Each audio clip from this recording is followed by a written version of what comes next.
तो पक्षों का विवाद लगातार बढ़ता जा रहा है, चाहे नक्सलियों का मुद्दा हो, अपराध का मुद्दा हो या व्यवस्था का मुद्दा हो। एक भी मुद्दे में पक्ष के लोग विपक्ष को ताना मारना नहीं छोड़ते। वहीं अभी अभी भाजपा की ओर से इल्ज़ाम लगाया जा रहा है कि नक्सलियों से कांग्रेसियों का घनिष्ठ संबंध है, इसीलिए वे उसे इलाज के लिए दूसरे राज्यों में ले जाया करते हैं। अभी अभी बीजेपी द्वारा कांग्रेसियों पर ये इल्ज़ाम लगाया जा रहा है कि उनका नक्सलियों से कोई संबंध है। इस बारे में आप क्या कहेंगे?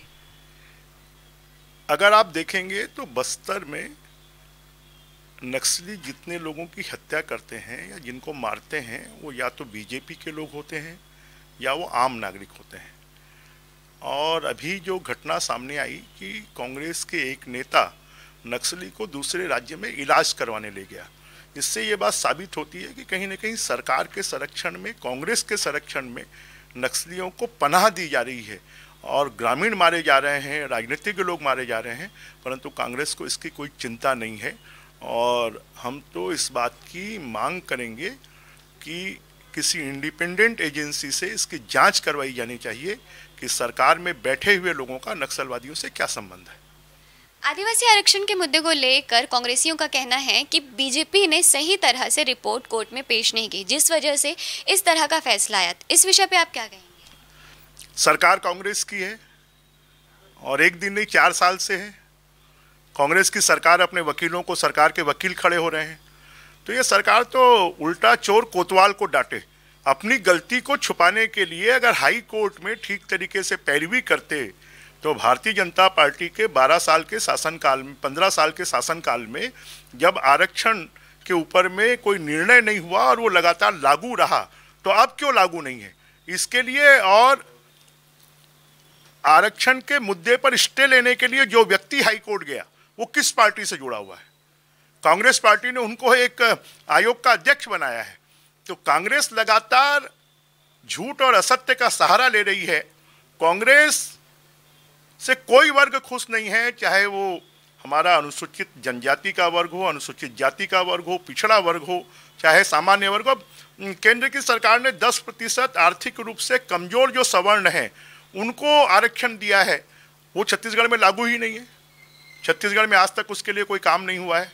तो ये सरकार खाली प्रदेश की जनता को भौरा खिलाकर, गिल्ली डंडा खिलाकर और छत्तीसगढ़िया की बात कर कर गुमराह करने की कोशिश कर रही है। अगर छत्तीसगढ़ियों का सबसे बड़ा कोई शोषक है, सबसे बड़ा उनको गुमराह करने वाला है, अगर कोई उनको लूटने वाला है, तो वो भूपेश बघेल है। महंगाई भत्ता हाल ही में 3% बढ़ने वाला है, जिसमें 17 अक्टूबर को एक समीक्षा बैठक होगी सीएम की अध्यक्षता में। आपको क्या लगता है कि महंगाई भत्ता बढ़ने से कुछ सुधार होगा कर्मचारियों में? आज केंद्र की सरकार 32% महंगाई भत्ता दे रही है, डीए दे रही है। आखिर राज्य की सरकार केंद्र की सरकार के समान महंगाई भत्ता क्यों नहीं दे सकती? बड़ी बड़ी बातें करते हैं, हमारे पास पैसों की कमी नहीं है, जीएसटी में हजारों करोड़ का इजाफा हो गया, पेट्रोल के दाम में कमी नहीं की, डीजल के काम में कमी नहीं की।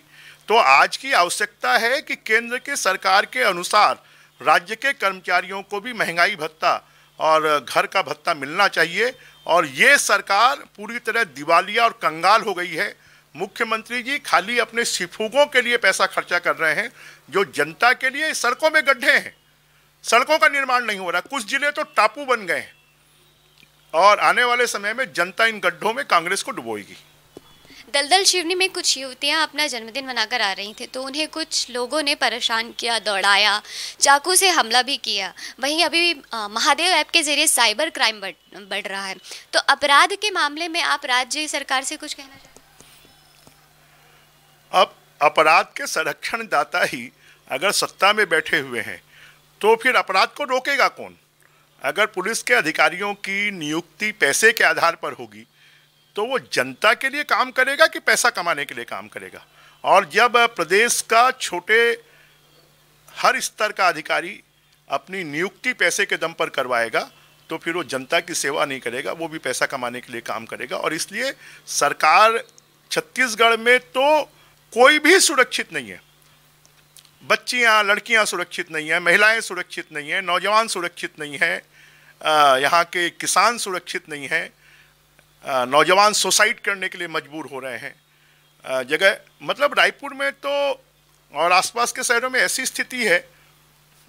मेरे यहाँ का एक सर्वेंट जो साइकिल में अपने घर जा रहा था, उसको लाल बत्ती पर रोक लिया गया और रोक कर कहा गया तुम्हारे जेब में जो है वो निकालो। उससे मोबाइल छीन लिया गया, उसके रुपये छीन लिए गए। तो कोई अपराधियों में डर और भय नाम की चीज नहीं है। पुलिस की तो जूतों की धमक होती है। जो चोर है वो आहट से भी घबराता है, परंतु इस सरकार की तो आहट भी नहीं है। ऐसा लगता है कि ये सरकार में अब कोई दम नहीं बचा है और इसलिए अपराध बढ़ रहे हैं। WRS कॉलोनी में जिसमें व्यवस्था को लेकर बहुत ही वाहवाही बटोरी गई थी, निगम ने उस पूरे काम की जिम्मेदारी ली थी। एक वन वे रास्ता था, लेकिन जब आयोजन हुआ तो महिला, बच्चे सभी के सब परेशान हुए। भीड़ इतनी थी कि लोगों को कदम रखने की जगह नहीं थी। इसके बारे में आपका क्या विचार है? मैंने कहा ना कि ये सरकार अव्यवस्था की सरकार है, ये सरकार पैसों की सरकार है, ये सरकार अपने स्वार्थों की सरकार है। इसको जनता के हितों से कोई मतलब नहीं है। अब जहां मुख्यमंत्री जाते हैं वहीं रावण की मुंडियां नहीं जलती हैं। तो ये सरकार रावण बनाने में भी भ्रष्टाचार करने वाली ये सरकार है। तो जो सरकार त्योहारों के मामले में भी भ्रष्टाचार करे, जो सरकार जहां पर हजारों लोग इकट्ठे होने वाले हैं वहां की व्यवस्था नहीं बना पाए, तो वो सरकार इस देश का क्या, इस प्रदेश का क्या भला करेगी, इसके बारे में हम चिंतित हैं। तो ये थे हमारे साथ नेता बृजमोहन अग्रवाल जी, जिनके अनुसार जो भी अव्यवस्था, अपराध हो रहे हैं उसमें कहीं ना कहीं सरकार की ही राज्य सरकार ही जिम्मेदार है। कैमरा पर्सन संजय के साथ RJ न्यूज़ के लिए सोनाली, रायपुर, छत्तीसगढ़।